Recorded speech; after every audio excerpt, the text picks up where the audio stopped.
তো হ্যালো বন্ধুরা, কোন স্কেটিং গুলো নিলে তোমরা শিখতে পারবে, নতুন বিগিনার তারা শিখতে হবে কোন স্কেটিং গুলো নিলে।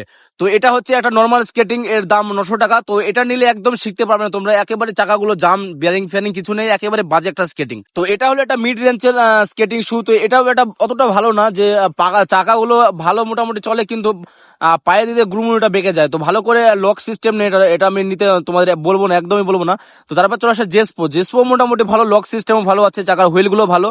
তো তারপরে জেসপোটা একেবারে মোটামুটি মিড রেঞ্জের মধ্যে ভালো। তো তোমাদের যদি বাজেট কম থাকে তাহলে নিতে পারো এটা, প্রথম শেখার পক্ষে এটা কাজে লাগবে। তারপরে যদি একটু বাজেট হাই হয় তারপরে তোমরা MF500 বা MF900 এর মধ্যে যেতে পারো। তো এটা হচ্ছে MF500। তো এই জুতোটা খুবই ভালো জুতো, 4টি হুইল 80 mm করে হুইল গুলো আছে, আর হার্ড বুট, আর লক গুলো খুব ভালো সিস্টেম, স্টান্ট করা স্পিডে যাওয়া খুবই ভালো হয়, কিন্তু 900 এর মতো স্পিডে যাওয়া হয় না, স্টান্ট করা খুব ভালো হয় এটাতে।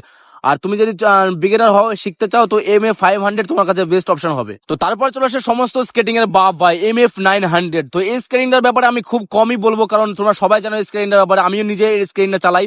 তো এই স্কেটিংটা খুবই স্মুথ আর খুবই মানে জোরে যাওয়া হয় স্কেটিংটা পরে। তো গাইজ এই স্কেটিংটা যদি কারোর বাজেট হাই হয় 10,000 টাকার মতো হয়, তো এই স্কেটিংটা নিতে পারো। তো গাইজ এই স্কেটিংটা খুবই ভালো, আর তুমি স্টান্ট করা যত ছোট বড় রাস্তা ভাঙার মধ্যে সব চলে যাবে স্কেটিংটা। যেমন চাকা দেখছো 110 mm চাকা, আর জুতোগুলো একেবারে টপ ক্লাস জুতো। গাইজ ভিডিও যদি ভালো লাগে তো অবশ্যই চ্যানেলকে সাবস্ক্রাইব করো।